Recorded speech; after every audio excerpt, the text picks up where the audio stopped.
right. We're live.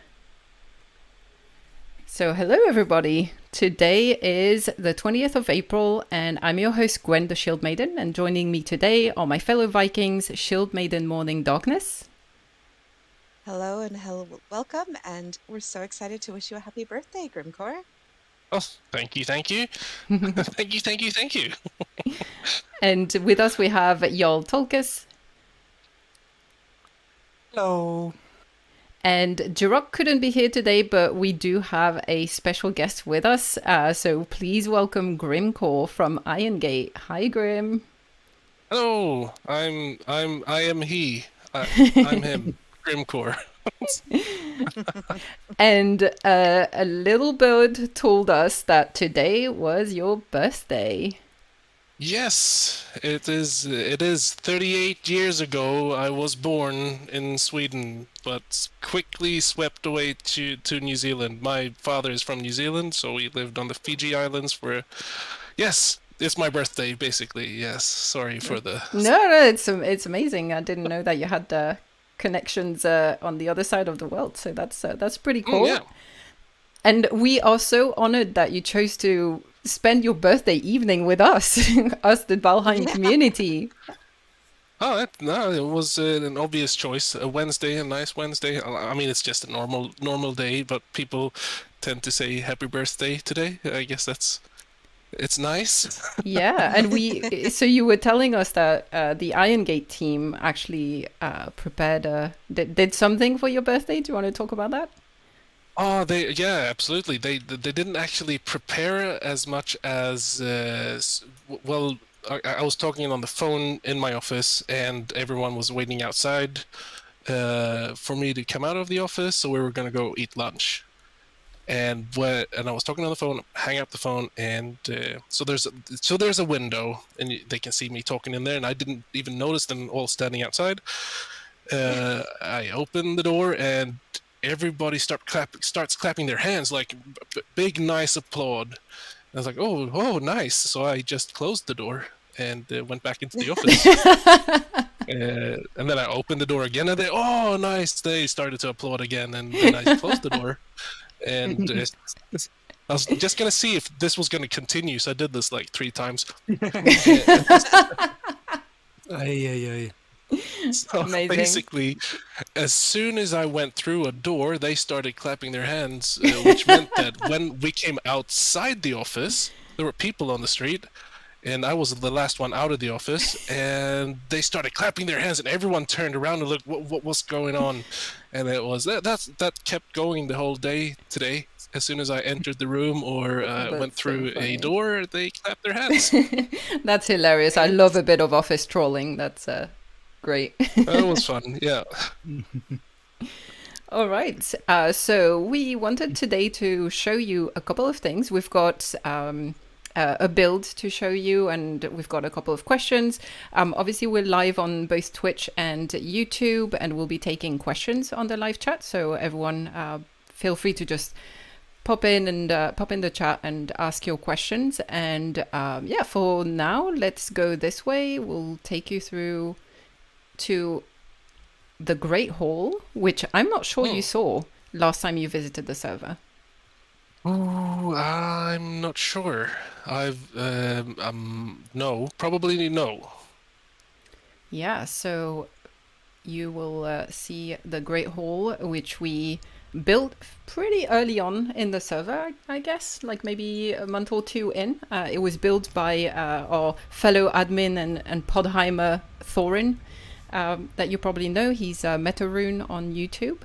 And he he's one of our master builders. He built this beautiful hall, and we use it usually for, after we do server events, we all gather in the Great Hall, and that's usually when we also distribute prizes and things like that.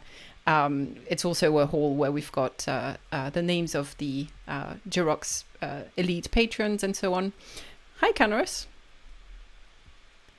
Hello. All right, so we will first go to the Great Hall, and then Canaris will show us the other build that he's been working on with the community. So let's go up here, and one of my favorite things of this entrance is those vines you can see on the side. Yeah. It looks so cool. Yeah. Yeah. I wish we could build with Plant those in them? vanilla. Plant Yeah. them, yes. That would be nice, wouldn't it? Being able to plant the vines and yeah, just have them grow on the sides of your building. Yep, I totally agree. Yes, I totally agree. All right. Oh. What happened here? Oh no! Destruction! Nice. Oh This no! looks like Valheim. Yes. Something happened. Oh no. Wait, is We this had a some kind of chandelier here. mystery? Yeah. Oh. Okay. It's a murder mystery. Who killed the cultist All chandelier? right. I see. Oh no. Beautiful chandelier done by Bambi. I Oh, guess it it's must have loaded been in. a drake in the belfry. Yeah, I think it's probably a drake. Those pesky drakes. Oh. That's a problem with builds like this where you've got big open windows or holes in the And wall. I tried to close yeah. them too. Oh well, we'll So rebuild the it. drakes are the prime suspect here, or? I think Oh, so. yeah. This is Yeah, turning they're into a always the murder ones mystery. Going Hmm. after the chandelier. I've done many repair in this room for that same reason. Yeah, but- usually it's the tables that are destroyed with everything, all the decorations on them somehow. But yeah, this time the chandelier Oh, was yeah. the victim. So sorry, Bambi. Oh. We were Still so looks happy. good though.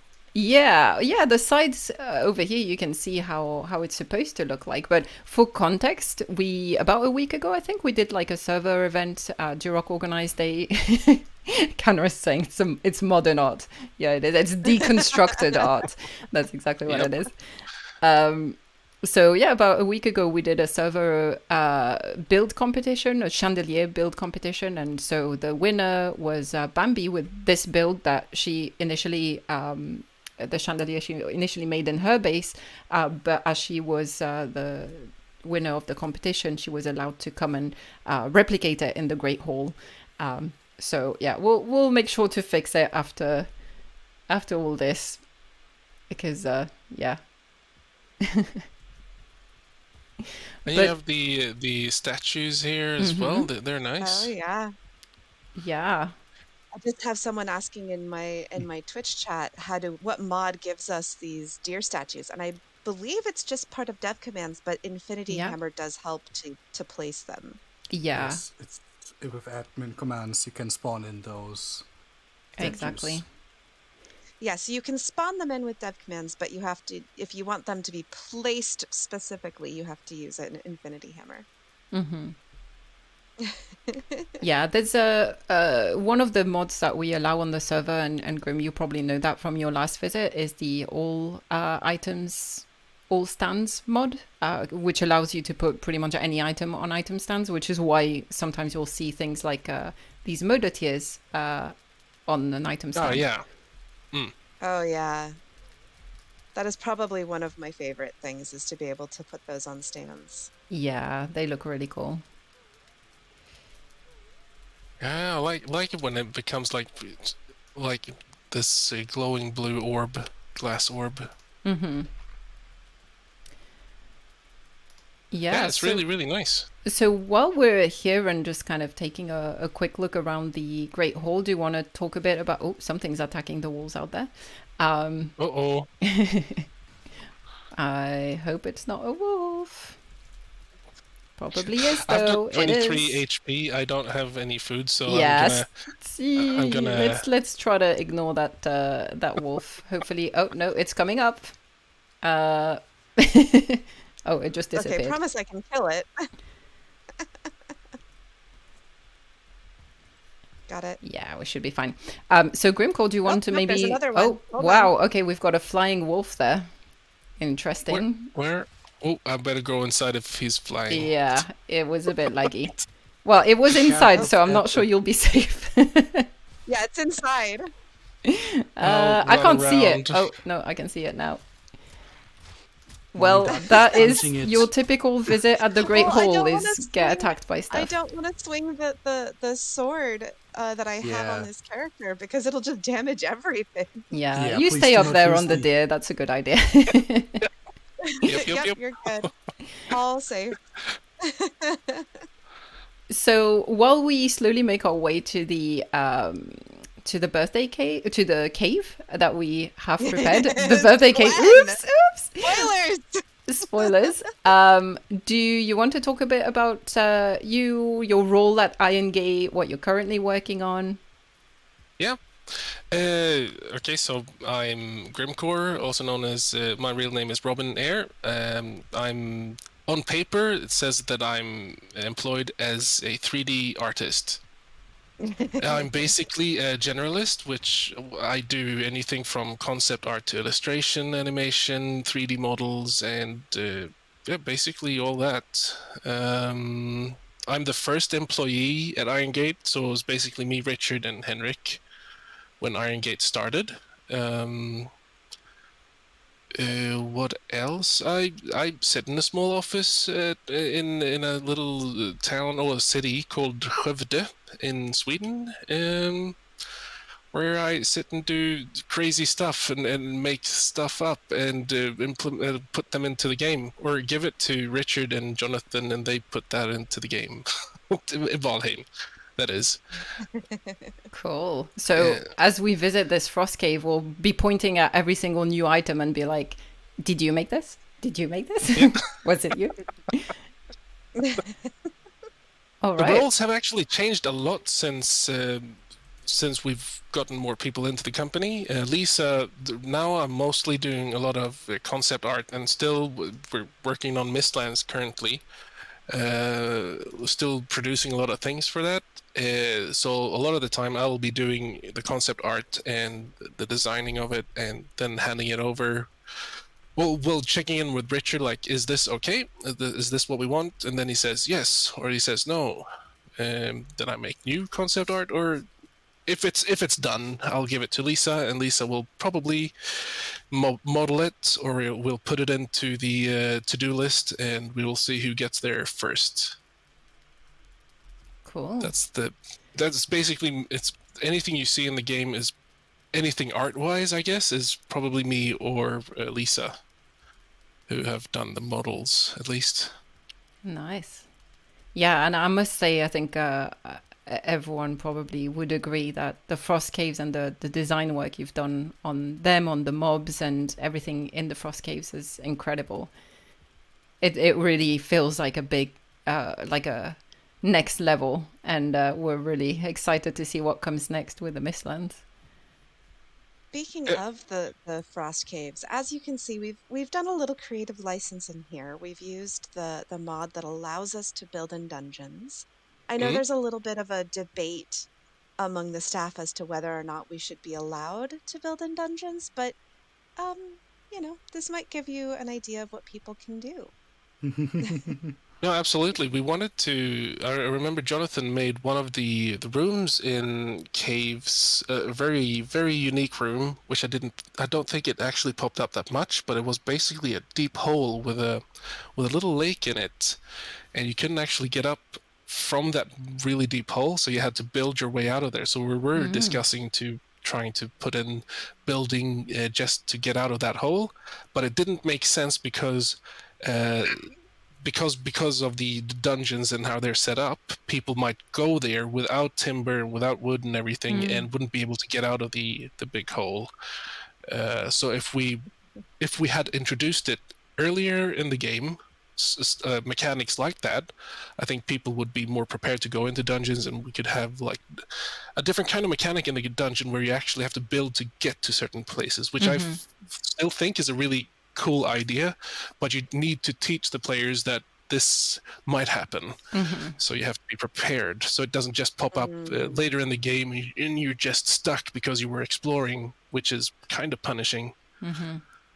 Yeah, makes sense. And for now, just for people who are seeing seeing us on video and asking about how we're building inside the caves, it's because we allow a mod that allows us to build in any dungeons on the server. But otherwise, if you play vanilla, you can't build in caves at the moment. But that might change. Right. Grim, do you Might want change. to enter the first room and see what your destiny will be? Is it I not have going to heard be here? that it's yeah, you can oh, are you sneaking? Whoa, whoa! That, oi, that was scary. No, there's some big serpent's head in here. I will show the stream what's going on in there. Boom. There you go. Wow. You get greeted by this lovely serpent head. Nice.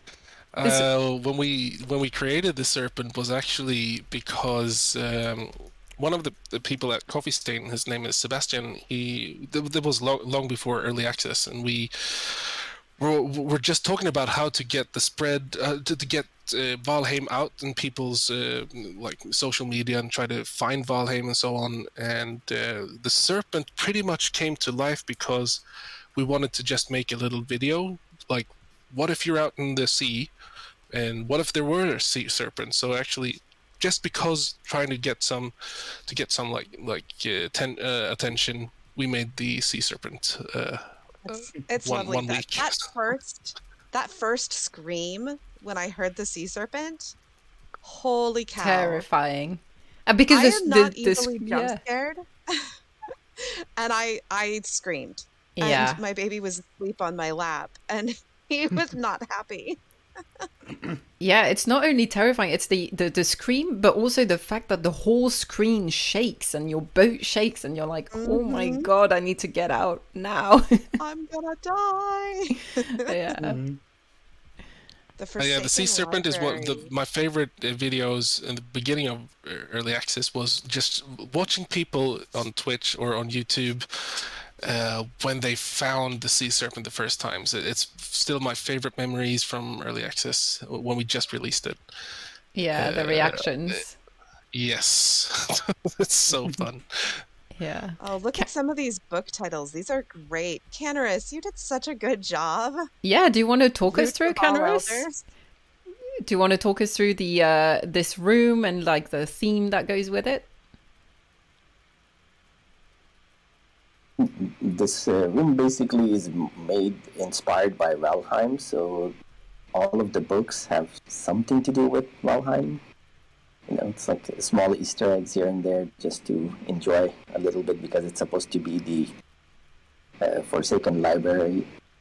Oh, yeah. And the library is fantastic. I'm just going to read out some of the book titles. So we've got Secrets of the Bard of Valheim, King of All Realms, Richard, Origins of Valheim.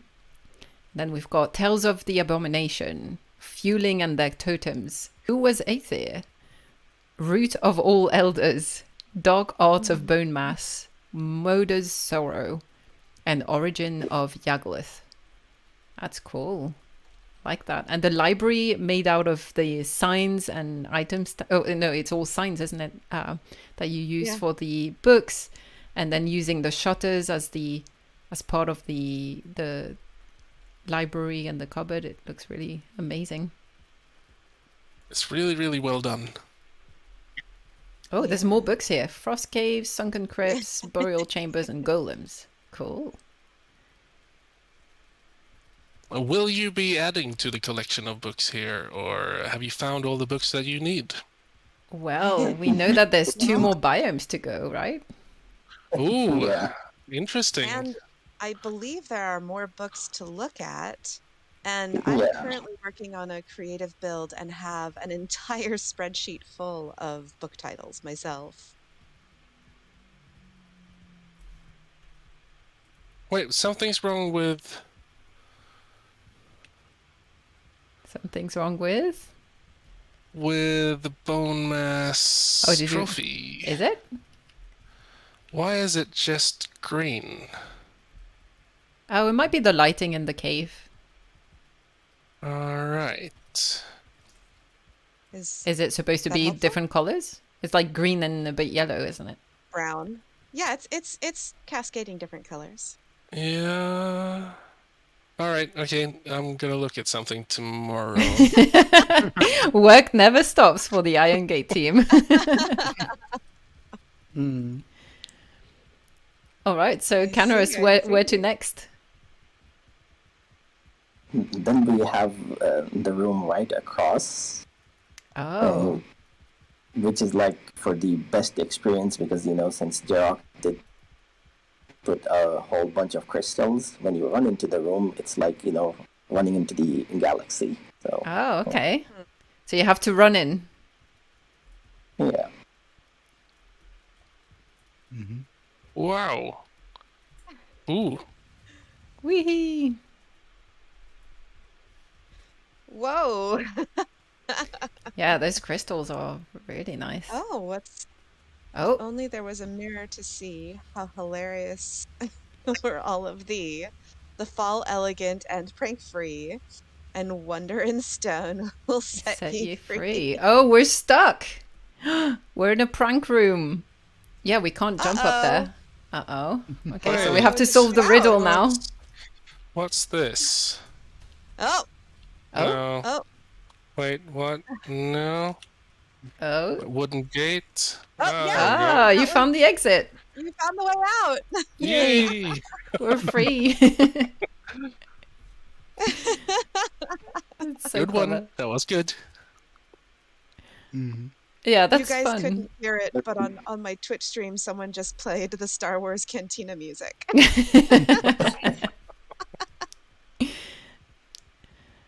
Oh, there's a VIP lounge over there. Oh, Nice. Yeah. On this side, we have the VIP lounge and your private chambers. Oh, hmm. Ooh! fancy. Fancy. Private chips. Wait. You thrown me into a prank room. The first thing was a serpent, and now I've got my private chambers. Mm-hmm. And there's a cultist head upon. All right. Okay. Suspicious Grim. Yes. Nah, I think you'll be safe in this one. This is a lovely, lovely room. Well, this is nice. Oh, Yeah, it's it's even really got- lovely. Yeah, you even got some natural light from the ceiling. This is my favorite chair. Yeah. Yeah. And I've got my favorite drink. I haven't actually. I think this is maybe the first time I see the drinking horn up close in game like this. Because Lisa finished it after that stream, and I've been working way too much. I think I haven't actually played Valheim casually in a good while. Yeah. There's another set of books over here, and a bed for you to claim. Where over here? Is this my bed? This is your Yeah. bed. So if ever you die or fall out of the cave, you'll spawn here. Nice. Oh, there's some nice adventure books here for you to read as well. The subtle art of not giving a nice. Manners Maketh Viking. No, Maketh. Maketh. Manners Maketh. Maketh Viking. Art of Magic, the universe and its secrets, and bread theory. I like bread theory. It's Bread theory? Oh my gosh, that's amazing. the Vikings of the Caribbean. That's a good one. It's one of my favorite tales. Yeah, I like that one too. Ted, Dave, and George. Oh, George. Ted, Dave, and George.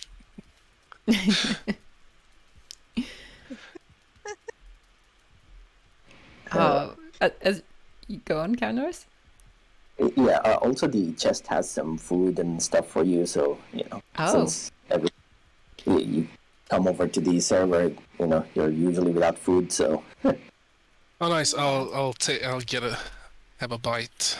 Yeah, probably a good idea because I think after the VVIP lounge, it's a long descent to the heart of the cave, and hopefully no one will fall. Oh, you've got a nice apron on. Morning darkness. You've got your Oh, do cape. I? Not on Yeah, my the cape screen. is. There are So- a couple of questions in chat. Maybe Yeah. we could answer really quick. Yeah. Like one was, since they were talking about serpents and biomes, are there any plans to add more wildlife to the ocean? Like, for example, sharks or anything like that? Can you Oh, talk about that? we have ideas for making the oceans more interesting. I mean, we've got fish. I personally don't like to fish. I don't think the mechanic in Valheim fishing is that interesting. Hopefully, we will be making it better with fishing. I don't think I've actually played a playthrough of Valheim and actually thought, oh wait, I need some fish, which is actually pretty sad. So that needs a bump. We need some cousins to the serpents, and we need some bigger cousins, I guess. I would like, but also I think what was actually really lacking in the oceans is something flying in the air, something that can actually follow you, not just in the water, but actually follow you up on land or. Oh no. Yeah. Flying serpents. Yep. Flying serpents. Oh, my god. Yeah. And there are people say they're scared of spiders in the Mistlands. That's something to be scared of right now. Flying serpents. Oh, yeah, stuff of nightmares. Yeah. All the spiders in Mistlands. Yes, be afraid of them. You should. You should be. Oh, okay. And the other, and the other question was how someone heard several pronunciations of Eikthyr. How do you pronounce it, Grim? Eikthyr. Say that again? Eikthyr. Yeah, Eikthyr, just like that. Here. A. Okay, so almost. I mean, to me that almost sounds like egg tier, but with a better accent. Yeah, exactly. Eikthyr. Eikthyr. Okay, egg tier. Okay. That's good I've to heard know. so many versions. My favorite version is Eikthyr. Eikthyr. That's my favorite. My favorite Huggins and Muninn is the birds, the ravens. My favorite is Huggins. I think that's my favorite one. Because Mr. you just want to Huggins. hug him. Yeah. Just like Gwen in the business givers stream. Yeah, well, okay, let's not talk about that. That was embarrassing. Oh, actually, I have one question regarding that one. We only see one of them. We only see Huggins. Where is? The other one Where is is the one Muninn? that carries you into the Where's the world, brother? isn't it? Where is the brother? That's Such a mystery. I Will thought we that ever was a get to see update. Muninn? That's a very good question, and I hope, Oh. hopefully, we will be able to answer that sometime in the Oh. future of the quests Sometime in that the you do in Valheim. All right. We're just gonna leave it as it is.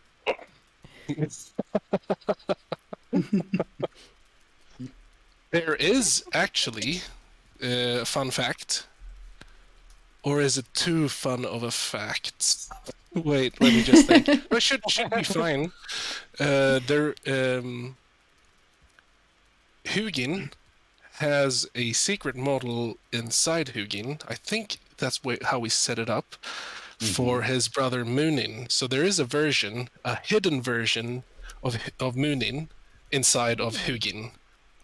Which is just disabled and you can't see it, but it's basically the same model but different looks to him. And I was actually looking at Muninn a couple of months ago and wondering what does he look like nowadays, and he actually looks like a turkey, so he needs to be redone. Giant turkey. That sounds fun. Yep. We do have more books here too, which are super fun. Where's George? Yep. Where's George? Happy birthday, Robin. Nice one. I found that one. Tales of the Devs. A brief history of time. Time warp. Secrets of the portals. Loki. Loki. Loki. Loki. Loki. Loki. Loki. Say that 10 times really fast. Low. Yeah, I gave up. Tale of the Frost Giants, Odin's Knowledge, Alexander the Great. Alexander. Ah, nice one. I got it. VIP lounge. Oh, it's the. Oh no, we just came from it. Oh, so it's not the VIP Yeah. lounge. It's the VVIP. The very very Yes. what? Yep. And so now we are heading down. So, Canaris, do you want to talk to us about the making of these stairs? And before we go there, we probably should show that cute little table and decoration. I love how creative people get with using things like stools and signs to make kind of modern-looking furniture. We were just sat on a sofa as well that was made out of stools and then beams around it. Mm-hmm. Holy cow. What's going on? Nothing. I don't want to take away from this moment. Okay. Yeah, so Canaris, talk to us about the stairs, because that was not easy to make, right? Yeah, like since the inside of the cave is like a very awkward position, like with, you know, the different stones popping up, the very thin, areas and all of that. So some areas are steeper than others. So it took me quite a while to finish the stairs, to make them a bit functional, Like in some of the areas, like here, you can tell where I started as with the stone ones, and then I had to stop and change it to wood. Yeah, Yeah, but you needed that steeper angle. yeah. Yeah. Yeah, it's the angles, and you made all of this in vanilla and survival, which means that you probably died a lot of times making this. How did that go? That was pretty fine because I was making sure to keep the health up. So Yeah, I bet, because it is it's a very long fall to the bottom of the cave. yeah, Oh, we've got a few more books here. Forbidden Arts, Necromancy, Cult of the Wolf, Cult of the Rabbit. Oh, little hint. And Cult of Builders. So the rabbit. Let's talk about the rabbit. Who was it? Lisa who designed that? That was me who made the concept art for it. Actually, it was more like we needed just a creature in Mistlands, like some kind of fauna, basically. So it's not going to be basically spoiling here right now. That can change, but we needed a creature just for hunting. Something that's not really deadly, but has its own little purpose over there. You'll get to see that. But it was me who did the concept art, and Lisa did the model for it, and then we throw it over to Christopher, who does the animations. And that was kind of fun because when Jonathan started implementing it, and we noticed that Christopher had animated everything in the wrong direction, in the wrong, like in models in 3D we say like XYZ, and I think it was turned like in the opposite direction, so when it was running forwards it was running backwards in game. Oh, if that makes sense. Like a demonic, like a demonic exercise Yes. worthy rabbit. That must have been terrifying to watch. That was pretty terrifying because you'd have like these scores of rabbits running around backwards, like going backwards in time, which made me do like I would hold in the right mouse button and just strafe backwards with them running past me, and it felt like everything was going backwards. So it was That's cool. crazy. That's so funny. Look at that. Oh, I need to crank up my settings so we can see it properly. I saw that now. Wow. Gwen, Yes. could you type into the console ENV caves? Apparently, you have the wrong settings. It's too bright. Apparently. Well, this is it's a nightclub in here right now. Ah, is it better now? Oh yeah, it does look better. Thank you. Yeah, I think I had set my environment to be clear while we were outside, but indeed it is much better now. And we can actually hear the cave sounds, and I am also freezing, which is great. Yeah, so we have prepared this lovely cave. Nice. And what's that? Lots of Vikings arriving? Lots of Vikings arriving. Oh, are we getting raided? We're getting raided.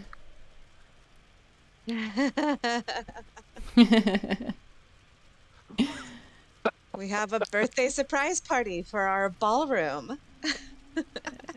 Yeah. Come in, come through, get closer, everyone. And do you have a tankard with you? No. Maybe we need to fetch the one that was at the top of the one that was in your room. Oh, someone threw a tankard at you. Oh, I picked it up by accident. Let me throw it back. There you go. Cool. You got one? Okay. We got you covered. Yeah, there's one just under your feet. I can't. It's. Uh-oh. The latency in this game is so amazing. It's just I'm not catching up with my eyes just yet. All right, so we've got everyone from the community here who is here to wish you a happy birthday. And a picture? Yeah. I believe in... Can everyone group up? Oh, we grouping up? Okay, let's all group up. Gwen, do you want to take care of the screenshot? Where? Well, you're standing up there, so it might be better. You might have a better angle. Okay. Yeah, actually, Grim, if you would come onto your throne. Oh, yeah. I have a throne? Oh, yes. Is that over there? And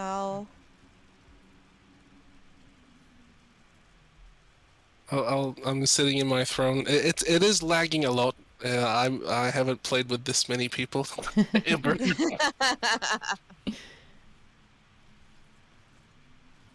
Here, let me... I'm sitting over here like very excited, but my character is sitting like he's not amused. He's bored. Yeah, the sitting emote in game is always interesting. Hang out in the stairs or somehow otherwise look at... Yeah, okay, this will work. Look at the fire pit. So look back toward me.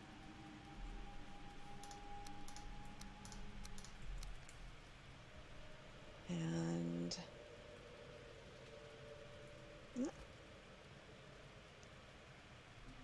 All right, and we're going to say happy birthday and cheer on 1, or cheer on 3, all right? Yep. So 1, Ooh.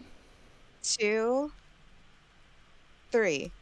Skull. Wow. Skull. That's and bright. Yeah, lighting fireworks inside a cave. Yes, explosions in a contained room. That's good. That's always good. All right, then if people want to go ahead and take seats in the ballroom, we can commence with the rest of the interview. Do I just sit somewhere? No, Gwen, you sit in your throne. Yeah, you can stay Right, on your okay. comfy throne. Yeah, all good, right. all good. Yeah, actually, let me just go. I really enjoyed this. I want another. Oops, circling core. This is crazy. Yeah. Gwen, are you on fire again? Yeah, sorry. Are you go. burning again? I am. Oh, look at that light. It's amazing. I know I did it a little fast. I was trying to get a good lighting for the picture. Yeah, and this chandelier up there is also beautiful. I think also made by Bambi, who made the one in the Great Hall that we saw earlier, I believe. Mm-hmm. Yep. Yeah, all right. I'm So, taking back a up. screenshot and sending to the other guys. All right, let's ask you some questions. So, yeah, so Jiroc had one that I'll ask on his behalf. He wanted to know if you've always wanted to be an artist and what your career path to becoming an artist, what was your career path to becoming the artist that you are today? If you went to school or if you're self-taught, or if you dabbled in art as a child. I'll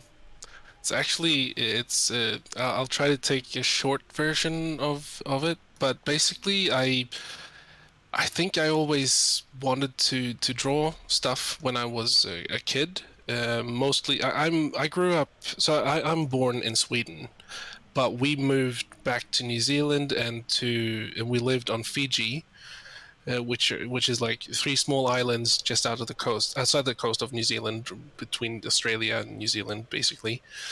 And we had, this is too far back. Basically, we lived there and we didn't have a TV. We were running a hotel, a resort place, and we had to flee from there because there was like this military coup going on. So we had to go back to New Zealand and back to Sweden again, and we didn't actually have that much of like TV or videos and stuff like that. So I did draw a lot when I was a kid, but I was rather unconventional when it came to that, because I tend to draw the feet first when I was a kid, which is it's not the opposite. It's the so you opposite, start from the yes. bottom and then build the rest of the body up. Exactly, and a lot of the first drawings I did tended to be like, you'd see the feet, the legs, and the torso, but the head was never there, because I didn't take account for scale. There was no space left for the rest of the body once you had made giant feet. No, but basically, when I was 6 years old, I got a Nintendo, 8-bit Nintendo, and I started playing Super Mario Brothers and Duck Hunt. And that's when it all started. It was so fun to invest the time in something virtual and just like, I don't know, escape for a little bit and end up in like a fantasy world. Even though it's just like pixels and everything, it was still super real for me. And I kept on playing games until when I went to 7th grade, I think it was, where I played Final Fantasy VII at my friend's house on a PlayStation, where I thought it was like, the graphics of this game is insane. And it was like, for me, it was basically reality. It felt like it was real. It looked real to me. My mom kept telling me, like, Robin, there's something wrong with your brain because this doesn't look real at all. And I was like, how can you say that? Look at Cloud Strife. He looks like he's real. The graphics on this game is amazing. Which it actually It was wasn't. for the time. For the time, I yes. think it was, yeah. Yeah. But when I played in 7th grade, that game made me want to become a character artist. And there was actually no way to... This was 1997, by the way. So at that time, there was no career path saying that you have to go do this and go school there to become what you want to become. So I was asking teachers, and they had no idea, and they were like, it's a waste of time. I think everybody thought it was like a waste of time back then. Like, this is a goal you cannot achieve. But I went to art school for a while. And then after that, I lived in Japan for 2 years because I thought, like, if I went to Japan, I could become an animator and I could do animations and stuff. But I had to learn the language, so I went to Japan to learn language for 2 years, the Japanese language, writing and talking and reading and everything. But then I was like, no, I want to go home now. This is when I'm like 20 years, 22, 23 or something. And that's when I started to decide to like, okay, I'm going to start investing time to go and do what I actually want to do. Because by that time, this is 2008, 2009 or something like that. Now in Sweden, these different like high school university programs were popping up with like game design and graphical design and stuff, which was really cool. But I had spent like all my in Sweden basically it's student loans, and I'd used all my student loans in Japan, so I wasn't actually able to do that anymore. I couldn't go study anymore because I didn't have any more money to do that. So I actually had to start spending. I started spending 2 hours in my evenings painting every evening since my daughter was born in 2012. So 2 hours each evening, I'd sit and paint in Photoshop with a Wacom board and just paint stuff. And I'd try to have like every week, try to discipline myself to like every week I want to have one piece that I'm proud of. I did that for a couple of years until I was like, these illustrations are not doing anything. They're not moving. There's nothing to be done with them or be used by them or whatever. So I started. So I was like, okay, I need to make this 3D. Maybe that something can come out of that. So I started like 2 hours each evening 3D modeling, and after a while, I recognized that these models are just standing here. They're not actually doing anything either. So I was like, what if I animate them instead? So I started learning how to animate like 2 hours every evening in the same process, like still the same process. Like every week I need to have something to be proud of, something that has improved since the last week.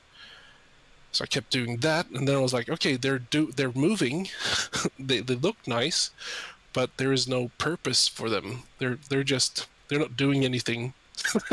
So like, let's put them into a game. So I started to I downloaded Unreal Engine 4 and started putting my models and my animations into the game and making my own projects every evening, 2 hours each evening, which then led to me understanding more about game design and teaching myself balance and teaching myself what is fun, what's not fun, what's possible, what can I do. And because Unreal has this node-based programming system, I didn't actually need to learn how to program at all. I was like writing scripts, or that's also programming, but it was just easier for me to understand everything with a node-based language. So that's basically how, up until 2018,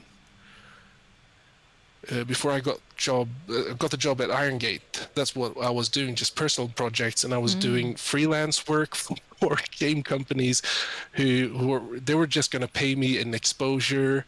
They were going to pay me like, oh, you'll get royalties and you'll get the revenue once the game is done, but that never happened. And my confidence in the gaming industry was Dwindling. Going, yes. And I remember when I had the interview with Richard and Henrik, I told them, like, if I don't get this amount of money, I don't think I can work for you guys. And they were talking for like 10 minutes or something like, no, we can do that. And I was like, what, really? You're going to pay me now? Why are you paying me? What's the cash? But it was nice because Richard and Henrik, they are both industry veterans. They've been working in the industry, I think, for maybe 8 years or 9 years before in different companies. So they knew what they were doing. In Valheim, when I came to Valheim, or to Irongate, Meadows was basically done. Black Forest was basically done. Swamps. Yeah, I think those 3 biomes were basically done when well, we did add a lot after that, but those 3 biomes were in the game, and oceans, but no sea serpent. What was it? What was the question, by the way? No, it was how you and that, ladies became and an gentlemen- artist. Yeah. And that, ladies and gentlemen, was the short answer to that question. Yes. No, but it's great. I mean, I learned a lot of things, and I have a ton of follow-up questions. But one that we actually had already on our little list of questions to ask you was, well, with that, how you came into the gaming industry, and it seems like you always had that affinity with games and with the gaming industry. But knowing what you know now, and given your experience in the industry, if someone is interested in designing artwork for video games, would you recommend that they go to a school for that, or that they try to learn on their own from like online courses and things like that, or a combination of the two? What would be your advice or tip for someone who wants to get started in gaming? I would say that nobody actually cares about your process in the gaming industry. People just want to see the final product and the result and how good you are at doing something. So it doesn't really matter if you went to school for 50 years, or for me, I did everything from like teaching myself everything for about 7 years, I think. And I'm still teaching myself. I'm still doing like 2 hours every evening, still doing the same things, like trying to find new things to do in 3D and illustration. But if you're trying to get into the industry, just try to keep in mind that nobody cares about the process. Nobody really cares about you as an individual. These may be very harsh and hard words, but as long as you don't have an ego, as long as you are humble and understand that the thing that you are doing, somebody can probably do better. There's no room for ego. But there's tons of room for lovely, nice art, for nice design, for creative thinking and creative collaboration. You just have to, like, for example, I put stuff up on my portfolio on ArtStation. For the longest time, I've got tons of stuff there. I haven't updated it for a long time because I'm not looking for a new job in any way. But it's always, I think, when I get portfolio stuff sent to me, I go on to their portfolios and check it out, and I don't really know the process, but I can understand basically how they did it. But it's the end result that matters the most, I guess. And just keep at it, I guess. I tend to talk a lot, so if I divert from the actual question, please ask the question again. What was the question? No problem at all. I mean, we're loving the conversation. Yeah, I mean that's pretty much it, right? Like it seems like in the industry, it doesn't really. It's more. Is it more than you would say a matter of who you meet and the timing of who you meet that kind of gives you the opportunities that will take you forward? Yes. Sadly, the gaming industry, I felt, at least for me trying to get in, is difficult to get in behind those doors. And it was, I mean, the way that I got the job, where I even knew that that Irongate existed, was my friend just sending me, like, there was this post on Facebook. In Sweden, we have a place on Facebook called Spelutvecklarambulanssen, which is basically an English game developer ambulance. And that's a group for people putting out job offers at different companies here in Sweden. My friend just sent me a link, just like, this looks like a game you could work on, right? And my daughter was playing soccer or football that day, and so I just sent my portfolio and everything and just wrote something really, really, really simple in English, just sending it to Richard and Henrik. I was not aware if they were Swedish or English, so I just wrote it in English and just got through. Yeah. So it is difficult, and also one thing that I noticed quite early on, which got me a little bit upset, was we were eating lunch one day with a bunch of other developers, and another guy, he got sacked. The company was dissolving or something like that, and he didn't have a job anymore. So we're just sitting there and eating, and he was going like, "Oh, so are there any jobs anywhere?"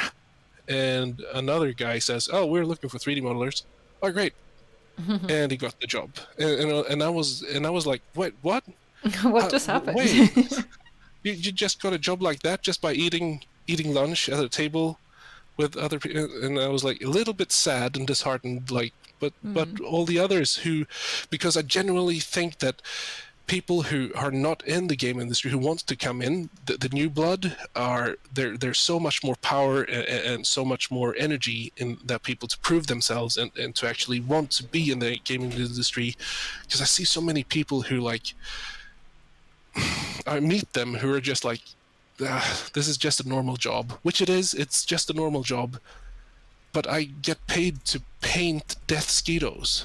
I get paid to do stupid serpents in the water, and I don't think it's a stupid job. And I think so many more people think the same way I do, and I hope they do. But it's when I see the people who don't appreciate where they are, which makes me a little bit sad. Well, especially given how many people you touch with the game, how many, like, all of us in this room on this multiplayer server are kind of proof of that. This game has brought so much joy to so many people, and I'm sure this is a sense of pride and fulfillment that comes from that as one of the developers and artists working on that game. I mean, it's always fun to see so many people playing the game that we have made. It's also fun to I mean, I don't know if this answers anything, but when we got the new people in from Jonathan, Christopher, and Andreas, who got hired last year, they came in with so much energy and so much positivity. It was enthralling to know that they had played the game and loved it so much that they want to work on it, and they actually got the job and they are working on it. And it's a really good, nice energy spiral just going up all the time. Mm-hmm. What was the question? But I'm going to ask this all the time. What was the question? Oh, good. Yeah, Oh, good. wait. Don't worry, we have a spreadsheet here. Nice. But also, I don't want people to feel like disheartened not to look for it, because I think I applied for at least like 100 jobs, hoping to get like a reply or just to get somewhere. But the sad truth is that if you're not making like okay, so you've got these artists who are, if you're looking for a job at Blizzard, you need to like understand that you need to nail the Blizzard art style. Like, it just has to come out of the box. The portfolio that you send has to be Blizzard. It can't be like the Riot Games, League of Legends kind of style, because an art director over at Blizzard is going to look at that and say, no, this is not what we're looking for. Or you have to be so talented that like your drawings and stuff like that is going to blow them away, or your sketchbook or whatever you send and show off is going to just blow them away. So that's how good you have to be if you're going to aim for the big AAA studios.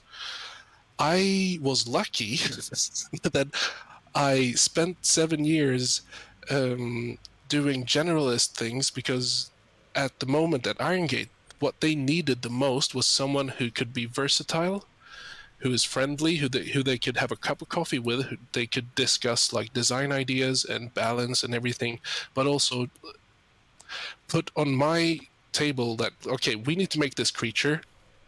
And because I was doing everything from the concept to the model to the animations and everything by that time, nothing was going missing anywhere, because I understood the process. I wasn't leaving anything to someone else to take over, and it would, because sometimes it tends to change a little bit in the design if you leave it to someone else. But if you're the sole person in charge of making it, it'll most likely stay the same, and that's what they were looking for basically at Irongate. Mm-hmm. Um, Okay. I had a point somehow. I don't remember what it was. Maybe we can just move on with the next question. Maybe. Yeah, it would be good to Yes. actually talk as if. Yeah. Sorry, go on, Morning. Okay, no worries. So who are some of the artists that you admire, either that inspire you from the past or the present? As a filmmaker, I know Jiroc was inspired by Vermeer's treatment and use of light in his paintings. Interesting. Yeah.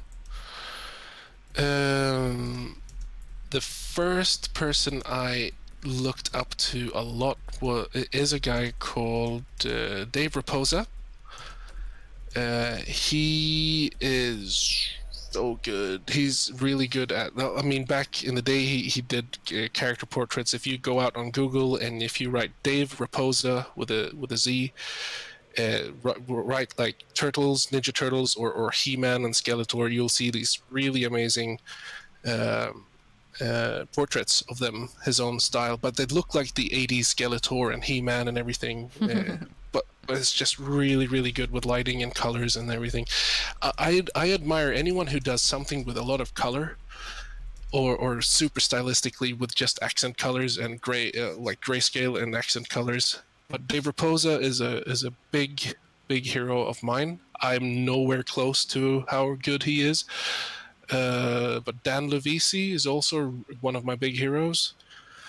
Dave Raposa, Dan Levisi, Anthony Jones over at Blizzard. He used to work at Blizzard before. I think he's running his own.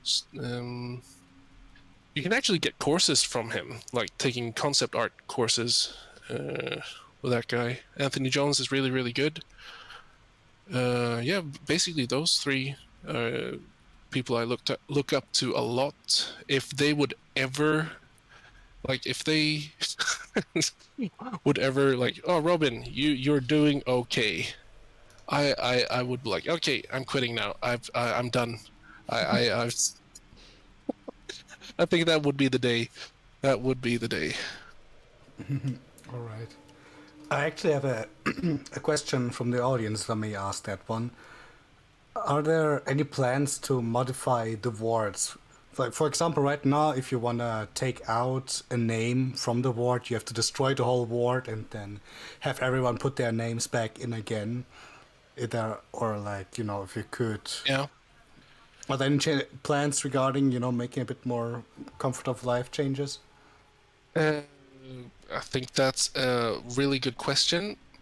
I think that's more up Jonathan's alley than mine, but it sounds like this sounds like the way that you're describing it. It's a bit difficult to add names. Is that correct? Or Well, it's difficult to change names. Like, for example, I don't know, someone has access and then he decides to not come back anymore or whatever. For whatever reason, the name doesn't have to be on the ward anymore. Then you have to destroy the ward and then have everyone who is still playing put their names back on the ward.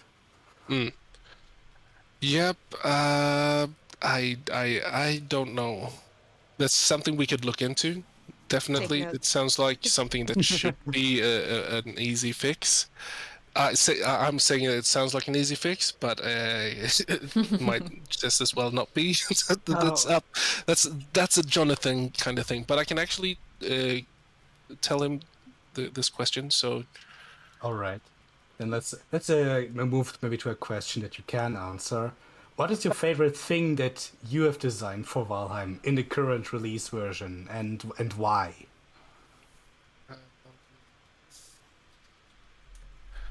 The Fenris armor is probably the coolest thing I've done. But it's also, I designed it, I made the concept art for it, and I gave it to Lisa, so she made the 3D model. Then I got it back and I textured and did some final adjustments to it. But the Fenris armor is probably my most favorite thing, I think. The Fuling Berserker is one of the more fun characters we did, I think, so far. Mostly because I got I was able to push the design a little bit more. When I started at Irongate, Fulings were already in the game. So when we were going to make plains or heathlands, as it was called back then, we wanted to give them like the shamans and something big like a troll character. And the berserker was the first character to actually do a 3 or a combo attack thing, which was fun to animate and give him all the different armor parts and everything. So that's one of my favorite creatures in the game. Yeah, that 3-time attack is really nasty. Yep. I like it. You can block the first one, but then it just breaks through and knocks you out into the sky. Nice. What was the most challenging design you ever did? Challenging, either complicated or challenging for other reasons? Oh, I was so stuck on the Obliterator. I was Really? Oh yes, and I remember that was something that we were like, but we don't need this. People were like, what do we do with all the trash? And we're like, dump it in the ocean, but that's not environmentally friendly. We're like, okay, let us think for a while. And it was so difficult coming up with the design because we were like, do we just make an altar? Do we and something just incinerates it? And now my first reaction was, let's just throw it into the bonfire. Anything will burn in the bonfire. But that didn't go over so well. So we're like, let's make something fun out of it instead. And we're like, okay, so how do we do this? Okay, so lots of metal. Some kind of conductor, something that draws in the electricity or something that would actually zap it. Put it in a container so you don't actually see it. So you don't actually see it go away. You have to proof it somehow, so people don't. Because one of the difficulties is if you have it on the bonfire and you're standing close to the bonfire, you're just like, oh, have my tankard, and you accidentally throw it into the bonfire. It wouldn't be so nice, so we had to have a container and hide it so it all disappears when you're not looking, and have some visual effects so you go, ooh. Yeah, that was a difficult design. I like the design, but it also really feels steampunky with the electricity and the like, all of that. And there's a few items in game like that have this, or to me at least, I perceive it as a bit of a steampunk vibe or aesthetic. There's the Obliterator, the artisan table is a bit like that too. Is it on purpose? Were you really going for that kind of bring something magical, a bit futuristic in the game, or how did that come about? Yeah, so we intended to put more of kind of like magic into mountains. Like everything from mountains and onwards were going to be more magical and more epic. But when we came down to plains after mountains, I still feel that mountains is not complete just yet. Even with the frost caves? Even with the frost caves, I still feel it's lacking something. I don't know what yet, but there's something. There's something with those mountains. We'll have to just come back and see. But no, so when we came down to plains, and we felt like, okay, so people are calling this like the beta testers were calling it like the Bronze Age, the Iron Age, and everything. We're like, okay, so we need to go in a little bit into the future, but we want to use magic instead. So we were like, okay, let's do some kind of Viking-punk. Viking-punk, I like that. Yeah. I like it. And then you decided to design the fanciest garbage can in the game. Yes. No, but yeah, so the tiers and with the artisan table and also the blast furnace as well. There was some other designs that we cut out of the planes. We're gonna add some more things, some work things, but we're adding that in Mistlands instead. I guess we'll have to wait and see what those futuristic Viking punk items are going to be. Right. Yeah, when designing things for Valheim, what's your process? Do you sketch up a simple design to pitch to the team, or do you do something more elaborate? before presenting a design idea? And how do you determine when it's time to fully model and texture a design? All right, so that's a really good question. Normally, it works out like this. I come to work. Richard has an idea.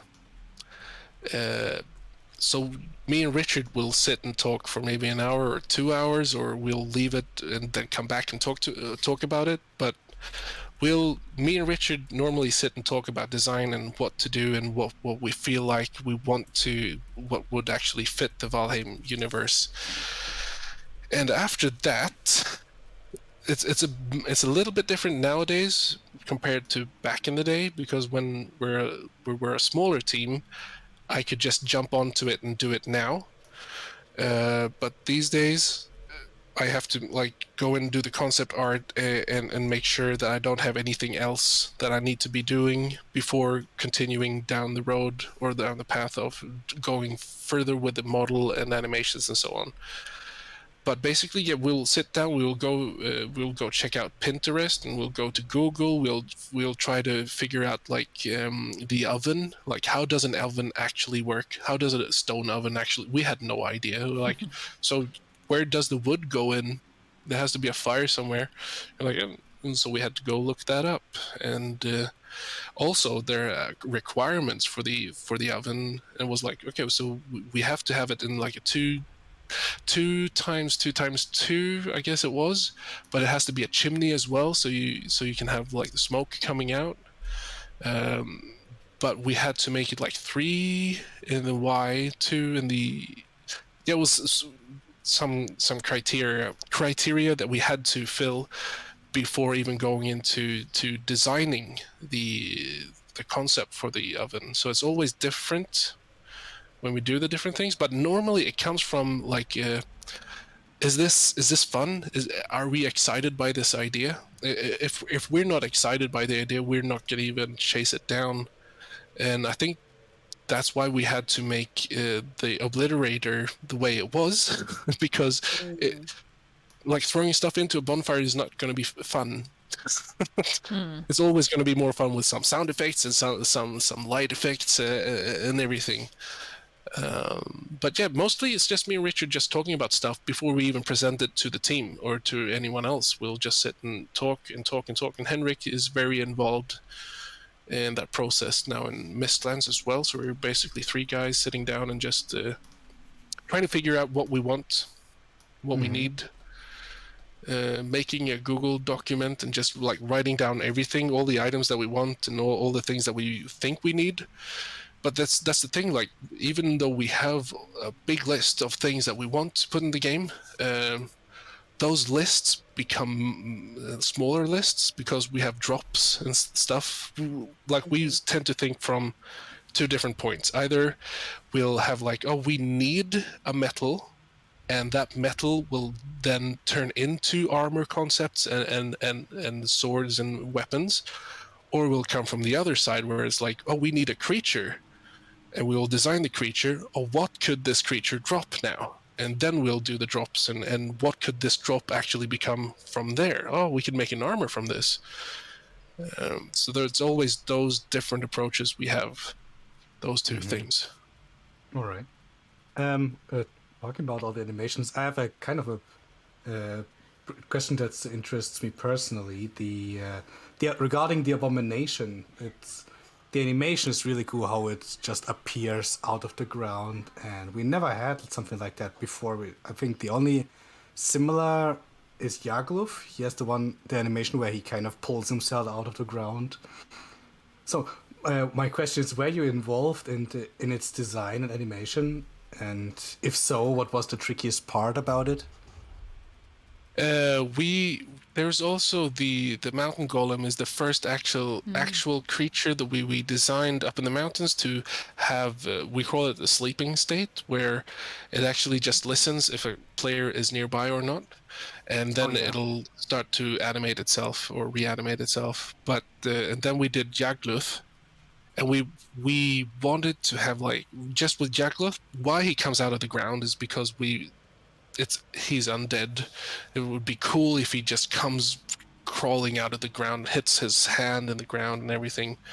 But the thing with the Abomination is something that we have talked about since back in before early access, like having a creature, something that just looks like trees, or looks like a stone, or looks like something that you just run past, and then it starts shaking and it comes out of the ground. And the thing we thought was cool to do with the Abomination is that it would start upside down, so it looked like a stump, but we wanted to give you like some the feeling of like this is not the correct way, and it would feel very, very otherworldly if it turned around and the stump is now upside down, and this is the correct way how it actually walks around, which was so much problems trying to solve, because the bigger, okay, so if you look at all the Valheim creatures, smaller creatures tend to have a system called IK, which basically when you stand up with your character, your foot will make a small line trace towards the ground. If it hits the ground, they'll snap the foot to the closest piece, basically. In Unity, that works really well for two biped creatures. I can see where this is going. Now something with how many legs does the Abomination have? 4 legs, right? Yes, it's got 4 legs, and so that was so we had done like a whole or 2 weeks or 1 week of animation, 2 weeks I think of animations, and we're going to try out the new, or not the new IK system, but the IK system and everything, and see so it would work, and it didn't work. So we thought it was like problems with the rig, which means the skeleton of the Abomination. Like, is there something with the rotations of the joints and everything, because it's not really working as that we thought it was going to be working like. But we couldn't actually solve the problems. We just didn't bother with doing any IK on the Abomination. It was too much work because people don't care. they don't care if you don't care if the Abomination has his feet exactly on the ground or not. You're just gonna try to stay alive. I wanted to say there are some other things to worry about. Yes. But we've got the same issues with the Loxes as well. However, with bigger creatures, we tend to rotate the creatures depending on the ground slope instead, so it always looks like they have their feet grounded. But the animations for the Abomination was tricky. It was Christopher working on them, and me, Richard, were giving feedback and basically backseat driving. Do this, do that, more here, less there. Christopher is a lovely animator. He's a really good guy. It's so fun to work with him because he puts a lot of attention to detail in his animations. Also can become a problem where like we want to give control back to the character or to the player as soon as possible when you fight. We think it's unnecessary to force you to stand still for entire animations. We want to cut it off as soon as possible so you get control back, so you can dodge and you can jump and you can do other things. Which sometimes we have to tell Christopher to, like, hey, maybe don't overdo that, or don't overdo this. But it's part of the learning process, I guess, trying to get into the team and get into the feel of Valheim. We have lots of new animations coming up in Mistlands. This feels like a promo for Mistlands. Lots of new things that I can't talk about for Mistlands. Just you wait. Yes. Yeah, we're all really excited about that. We're also all wondering when it will come out, but I'm sure you can't really give any indication of that. So we'll just wait patiently with excitement. Like my mother used to say, "It's ready when it's ready." Exactly. I think we have to do it that way. I don't think we're talking about this internally. Is it even worth putting out a biome to people?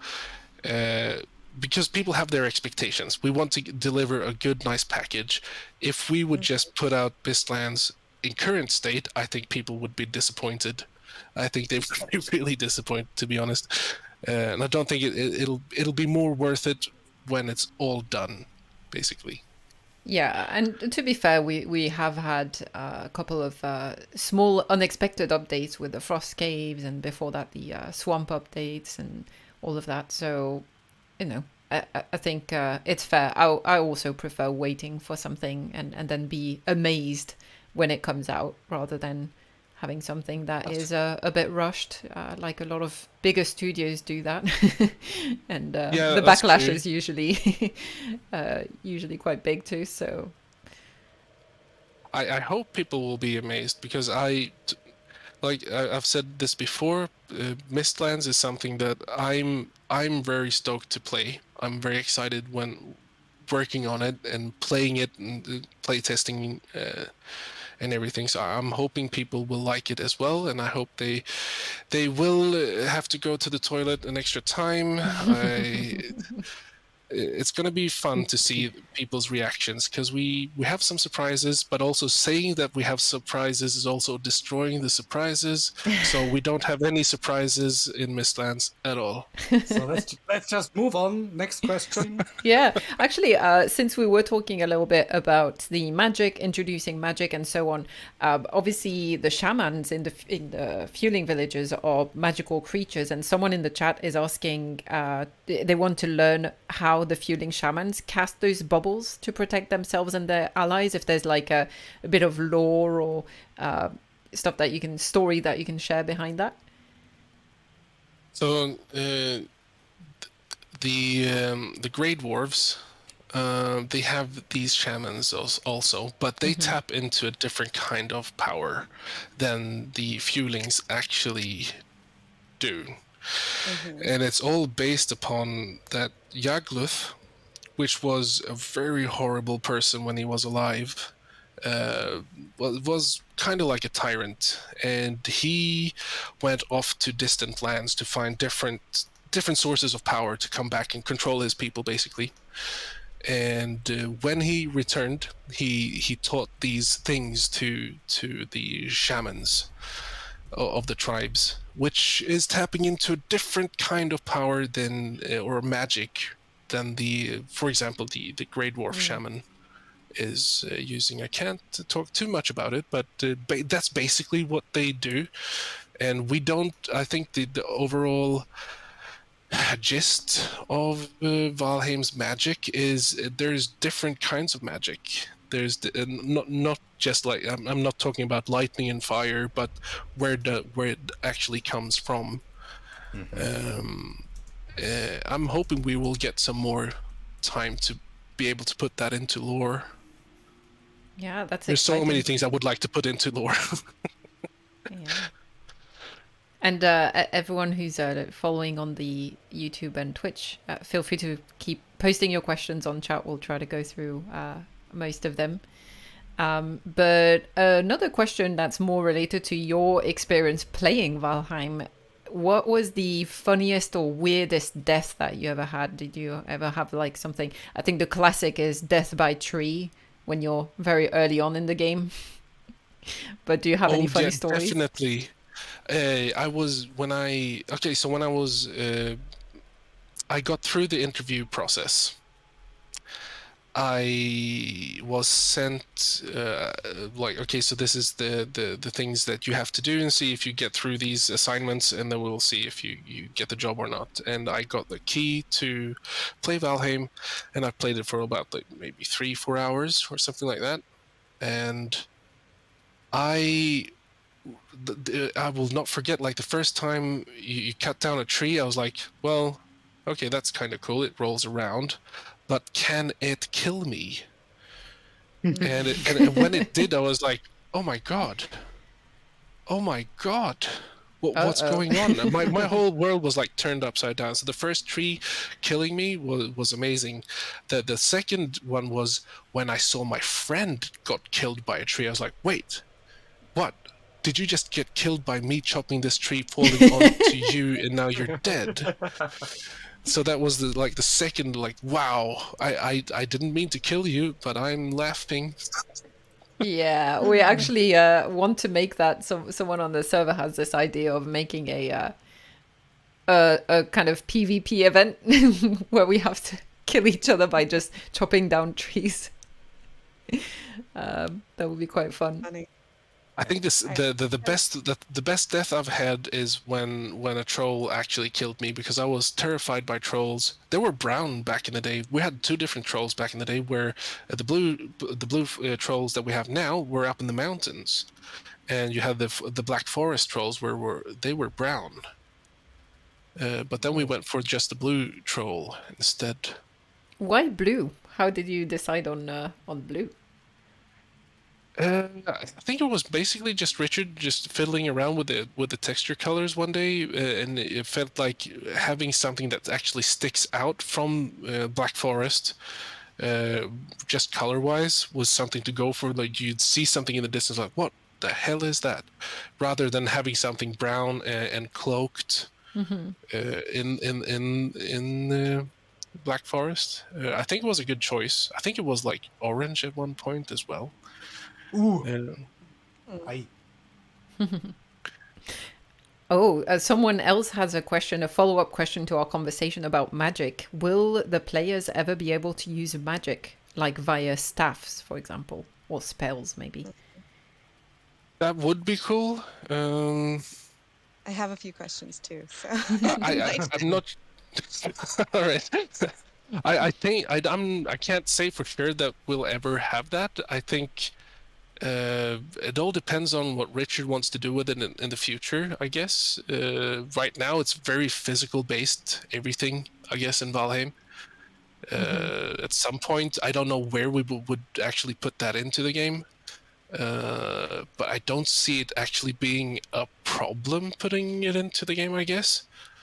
It all depends on if we can find like the right setting and if we can make it make sense, I guess. Because wielding magic would be kind of OP, I guess.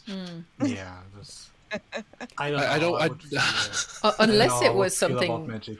Yeah, someone else on the chat is saying no magic for players in Valheim. There's already too many games that have that, and they're saying that Archer and melee is enough. But I guess there's ways to limit it. It can be. It doesn't need to be an unlimited power. Maybe it's something that costs so much in resources, or that has a finite number of spells that you can cast, or something like that. Maybe that's true. I would make it. I think like more. Sorry, go on. No. Please continue. I just wanted to. We have like magical weapons, the crystal battle axe, and etc. Maybe go more into that direction regarding magic instead of the usual, fireball. I think that if we did a fireball, I think it would be cool if we had fireballs and ice spells and lightning and stuff like that. I think it could fit the universe. I don't know really what to say there, because I do like the idea. I know Richard likes the idea. We've talked about this a long time ago, putting magic into the game. We wanted to put magic into the game all in mountains, like have staffs and stuff like that back then. I think it'll always come down to finding the right setting and trying to make it not too OP, because I think we would like to put in magic sometime, probably. Well, especially as the newer enemies start having some of that, like the cultists in the caves, they do seem to have some sort of magic going on, and throwing fire and things like that. So yes, they do. They're tapping into a different kind of magic. We're seeing where this is going.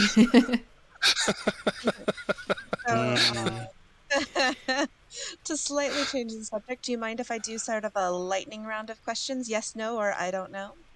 Yeah, sure. That's good. Yeah. All right. I know you mentioned this before, but just sort of a follow-up. Will there be 64-degree angles, building pieces added to the game, like beams, roofs, stairs, etc.? I was intending to put that in Hearth and Home. I've got those Okay. pieces here at my Okay. computer at home. I have Like right here. black roof pieces, the Darkwood pieces Oh. here at the computer that are 64 or 67. I don't remember what angle it is, but the thing was, when I was doing that back then, it had to. I didn't have the correct answer for how to loop. So basically, when you make those kind of tiles, they have to be able to loop. But the criteria we had was that we wouldn't make build pieces bigger than. Wait, okay. There was fast answers. Yes, sometime in the future. Yes. Yes. Sometime. All right. All right. Remember Following up again. on that, are you planning on having more Darkwood pieces, like core wood just added with tar and that sort of thing? Like most likely, yes. Okay. And then just a slightly different one. Well, actually, no, this one's still the same. Will we get the option to build aesthetic things like small barrels, paintings, decorative plants, herbs, or statues or vines? I wanted the vines to be able to grow from the beginning, and I'm Yes. still Yes. I'm still trying to get Richard. Like we need to be able to plant these, and they will grow randomly, and they would spread out. Yes. We back you on this. We will back you. Do we need to start a But also- petition? But also, if the vines could also bear fruit, would be even more nice. Like there was be a purpose with it, and so that's something I want to do. But I don't know what fruit that would be just yet. Grapes, Grapes, maybe. so we can make wine, which could be Wine, another yes. type of mead. Oh, I Yep. love it. Last lightning round question. Are carts supposed to go through iron gates? And is there any intention to make it easier without the risk of breaking the cart? What if do the So question right now, again? iron gates are really, really narrow, and they are almost just exactly the width of the cart. And so when you're trying to run through with a cart attached and an iron gate, unless you hit it perfectly on center with the exact perfect vector, you run into the iron gate and hang yourself up, fall out of the cart. Lots of things happen. Lots of collision problems happen. And the question was Is if there any it's gonna. intention on fixing that, making it easier, changing that at all? I had for no you guys? idea that this issue was an issue. We'll definitely look into this problem and try to get back to you really soon. Love it, love it. Thank you. Thank you for letting me rapid fire some questions. Awesome. Yeah. Was that all the questions? No, Not all Gwen has a couple more. Go on. All right. Yeah. Okay, I'll do rapid fire as well. So we talked on the Podheim the past couple of weeks. Actually, we were singing praises of all these the new armor pieces that we have with the Fenris armor, the Root armor, that seem to really start going in the direction of playstyles and having specific armor sets for specific playstyles. Is there any talk about adding more armor sets to the game to support those different playstyles in the future? Absolutely. Great. Thanks. That's a yes. Are there any plans to allow dyes so we can change the color of some items like armor sets or maybe furniture as well? That's not a yes or no question. That is Yes, no, or maybe. There's the maybe. maybe. I mean, there is, but maybe, and it depends on when and if we have time. And yes, Great. most likely. I can hear the resounding cheers of everyone that I speak to who is dying to be able to dye, no pun intended, their armor sets so that they can look different than their other friends. Yeah. So no, that's I great. think it's needed. It's definitely needed. Yeah, that's fantastic. Yes. And final rapid fire before I turn over to Tulkas.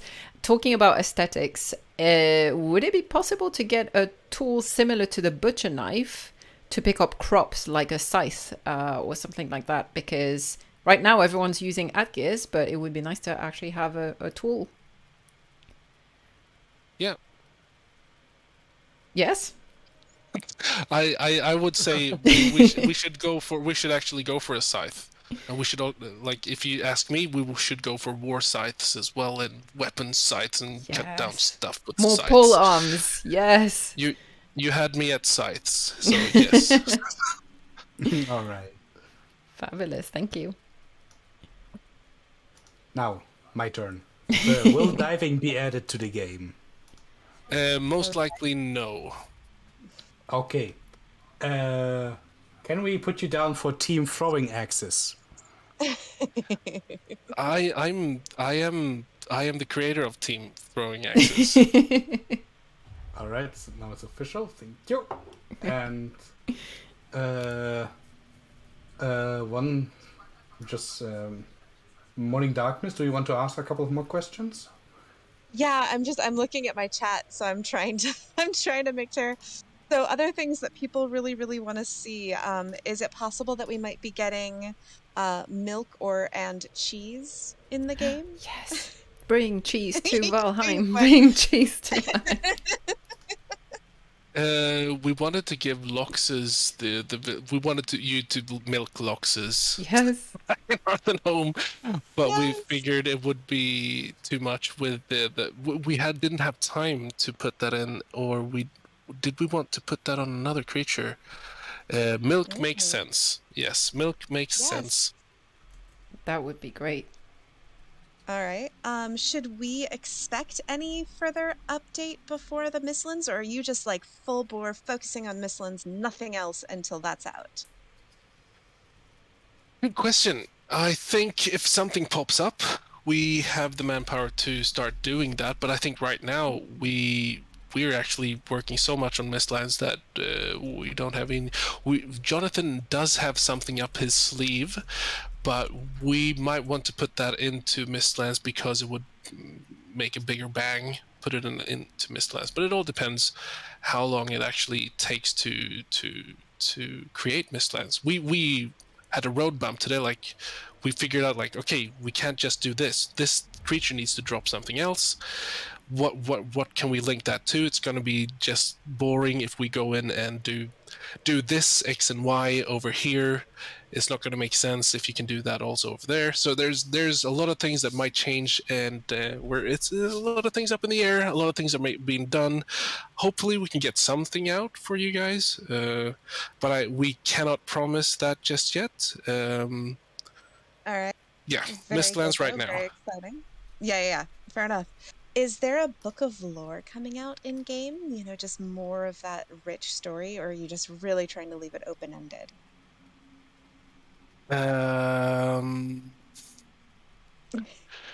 That's a very good question. I'm going to have to say pass. Fair enough. And then another one that came up in my chat, are any other ideas for defensive structures like Trebuchet, Ballista? I have one guy who is like super like, okay, can we have cannons? I want functional cannons. Can I have a mod? Can I pay a mod who will make functional cannons? Hans, it's a Flammenwerfer. Because like I could see it with the iron cannonballs. Anyway, go ahead. We had plans before. We still have plans. We just have to execute sometime in the future. Okay, you have plans and you will not divulge more. I love it. Thank you. All right, there's one final question from Jiroc. Do you have a wishlist art project you would like to work on someday? Valheim or non-Valheim related? Just any? Video game, non-video game, physical, digital, whatever? Ooh. That was a difficult question. I tend to be a person who dedicates my energy towards one thing.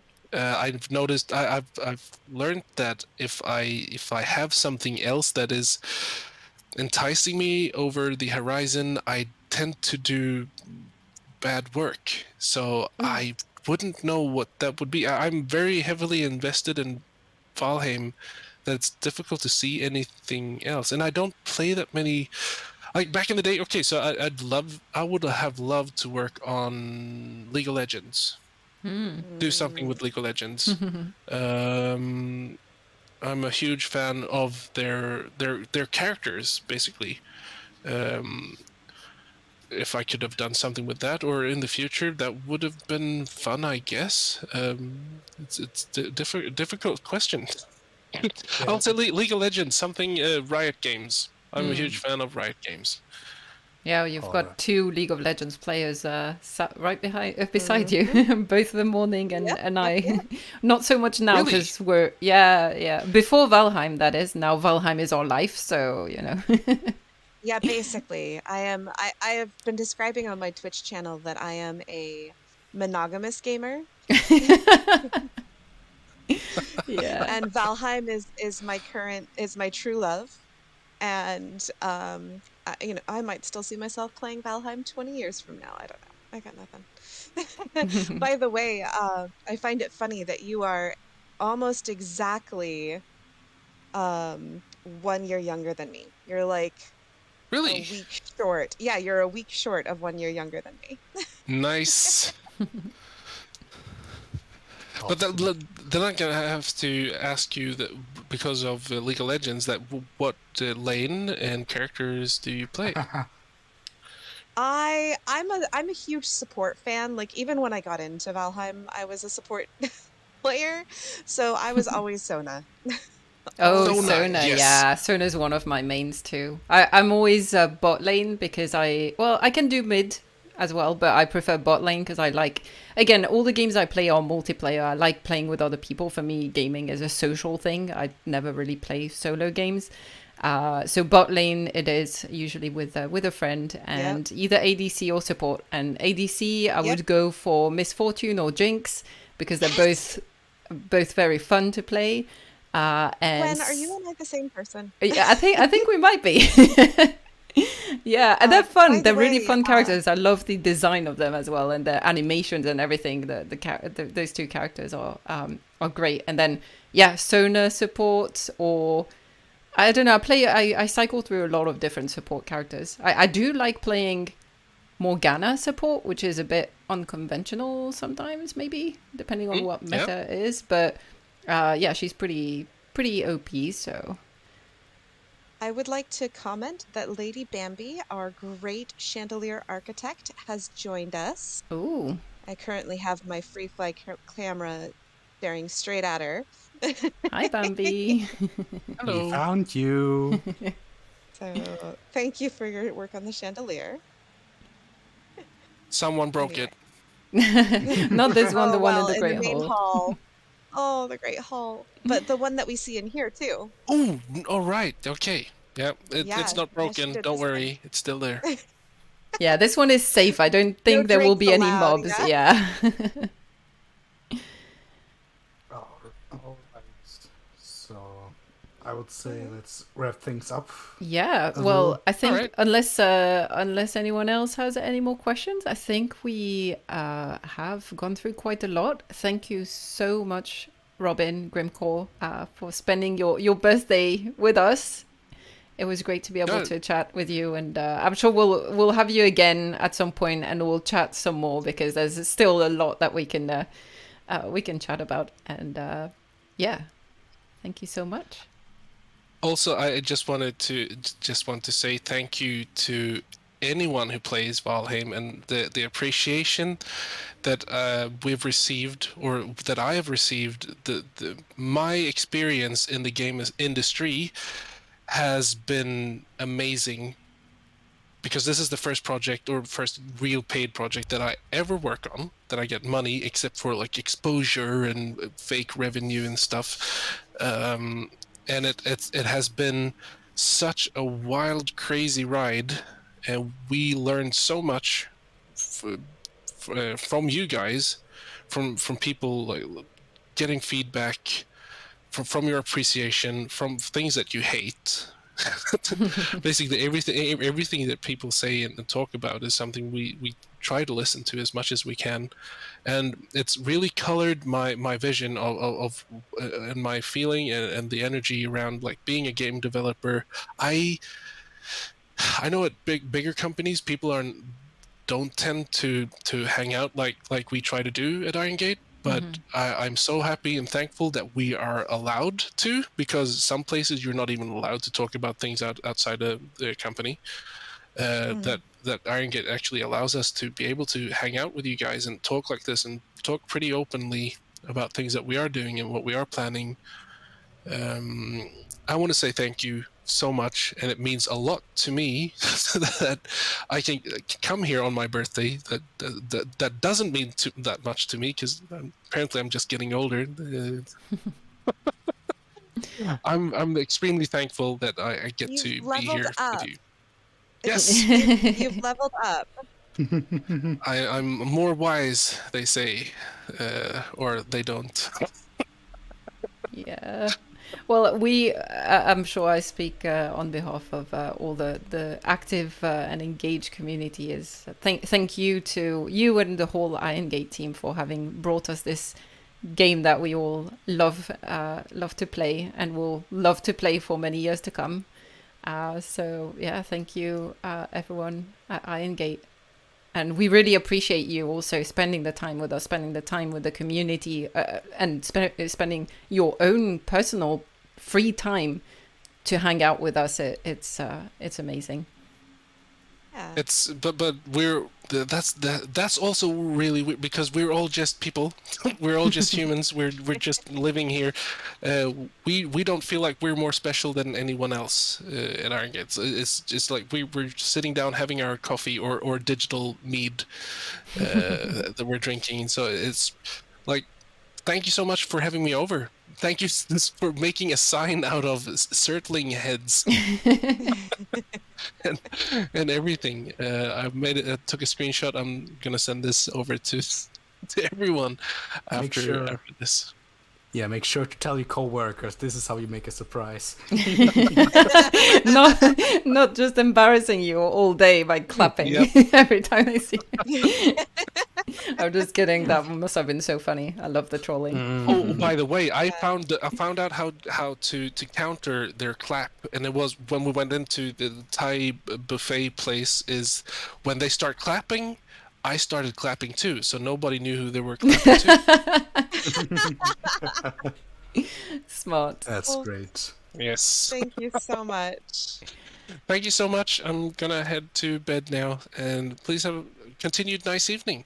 Yeah, thank you so much. Thanks everyone who followed on both the Twitch and YouTube streams, and for sending all your questions and your comments. Robin, you'll see if you replay the chat, you'll see plenty of people saying happy birthday and thank you, for everyone at Irongate for the game, and lots of love is being shared right now. So I hope you have a great rest of your evening, day, afternoon, wherever you are. And thank you again, Grimmcore, and see you around. See you around. Bye, guys. Bye-bye.